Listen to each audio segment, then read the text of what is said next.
Welcome to Angel K TV. Hi guys, welcome back to Angel K TV. Today we're going to be talking about finite verbs. So without further ado, let's get into this video. Okay, so let's get into what is a finite verb now. Finite verb in a sentence is the main verb. It changes its form when we change the person, the number, or the tense in a sentence. You're probably wondering, what does that mean? And what is the difference between finite and non-finite verbs? Well, non-finite verbs, unfortunately, is going to be in a different video, another video, okay? Today we're only going to be focusing on finite verbs. So let's just get into more of explaining. Okay, so here we have an example. The apple is red in color. Okay. All right, let's take another one so you guys can see the difference. I don't know. Sorry, I don't know why I keep doing this. Okay, next one. The apples are red in color. So what are you seeing here? Yeah, we're seeing a difference in what are we seeing a difference in actually? Yeah, tell me, what are we seeing a difference in? The first one was the apple is red. Okay? We have one singular apple, right? So that's number. What do we have in the middle? Is that the person? Definitely not the person. It's not the tense either. So just guessing that's the verb, right? Yeah. So that's the verb. And then what do we have in the second one? If I'm not mistaken, the apple is red. Apple is red is color. Okay, but then what's in the second one? The apples are red. Yeah, of course. We can see a difference in number. Now it's multiple apples. Before it was just one apple. Now it's multiple apples. And as you can see, as the number changes, again, the verb is okay. So what do we see here? You're right. Is went from is to are. So basically, is and are, it changes. Those are both verbs. But yeah, as you can see, is went from is to are. And it also depends on the number changing. And that's basically what we just talked about not too long ago. That it basically changes depending on the number. So that's apple went to apples, and that's, of course, it means multiple of them. Apple means one apple, just one singular person, one singular thing. A person, one singular thing. While apples mean multiple of them. We can have two as long as it's more than one. It means multiple, and that's what we were just talking about. That it could change. That the finite verb could change if the person, number, or the tense changes. And what is the finite verb in this situation?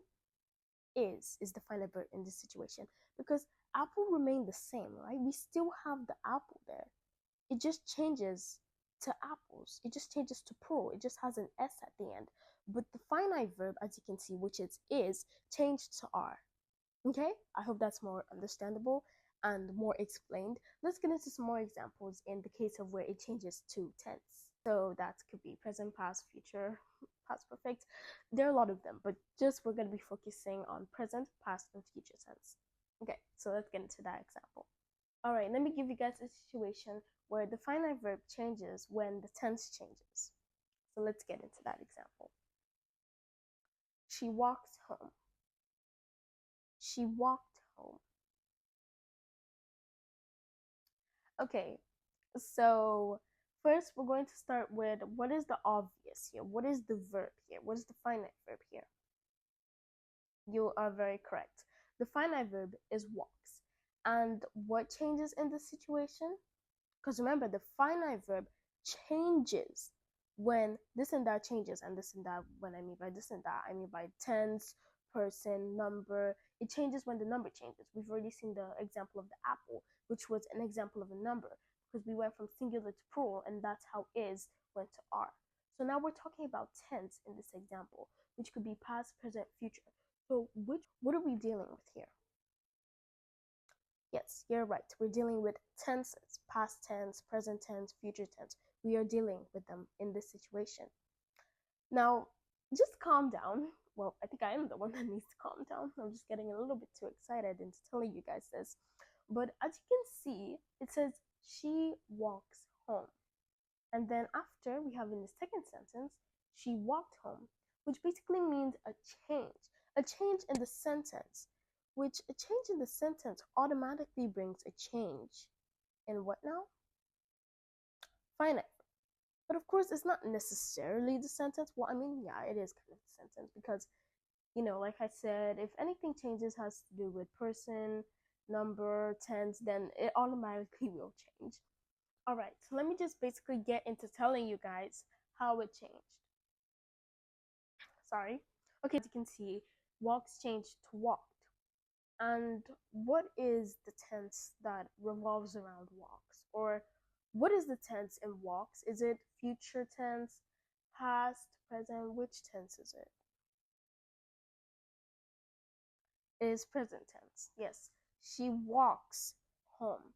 And of course, it might also be a situation where something's still ongoing. So I guess you can still say that as present. Well, yeah, you can still say that as present. But she walks home is still in the present form. Okay? While she walked home is what? Yes, is in the past form. No matter how you want to describe it being in the past form, it doesn't have to necessarily be years, okay? It can be minutes even.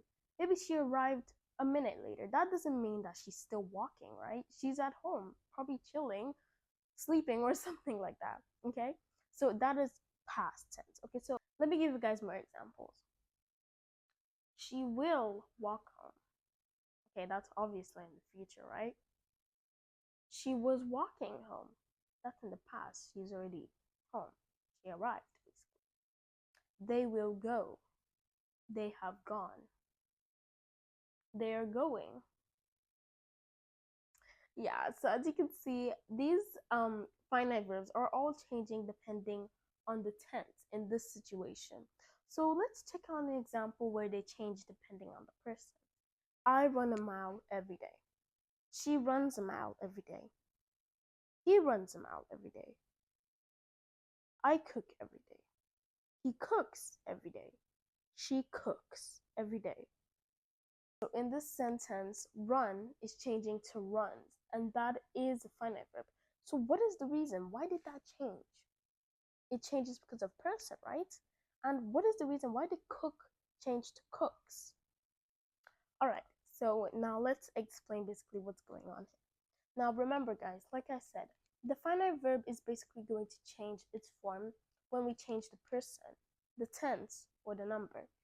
Okay, so let's just put this in a more easier way to understand. What if I say he run a mile every day?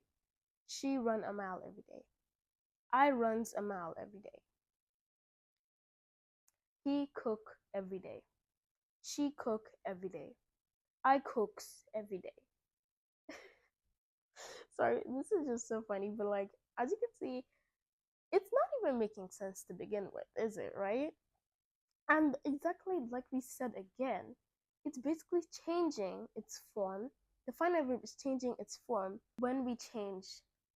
What are we changing? The person. You're correct. Since we are talking about I am a person, she's a person, he's a person, that kind of situation. So the form and that kind of situation basically. So what have we learned in this video?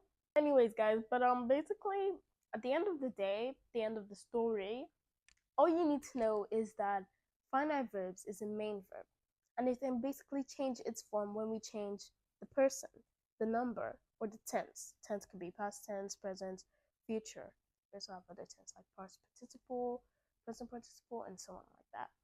But yeah, that is basically all we need to understand in this topic concerning finite verbs, okay? Nothing else. Okay, so don't get it confused. I don't really think it's a confusing topic. And if you guys really do notice, it is kind of connected to subject verb agreements. Like, I'm sorry, but like, I asked my mom this. No, just one quick story time.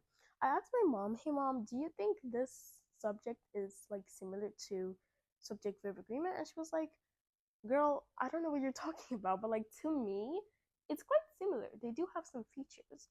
Uh, if you guys haven't watched my subject verb agreement topic, I think you guys should definitely go check it out. But they do have some similarities in them. But not to confuse you guys at all, verb agreements is different than finite verbs, okay? Even though to me they kind of seem similar to each other, but don't worry. They're different in their own aspects and own approaches, basically. Okay, so in the next topic, guys, we're going to be talking about non-finite verbs. And whew, that is going to be a ride. So stay tuned for this whole situation of non-finite verbs.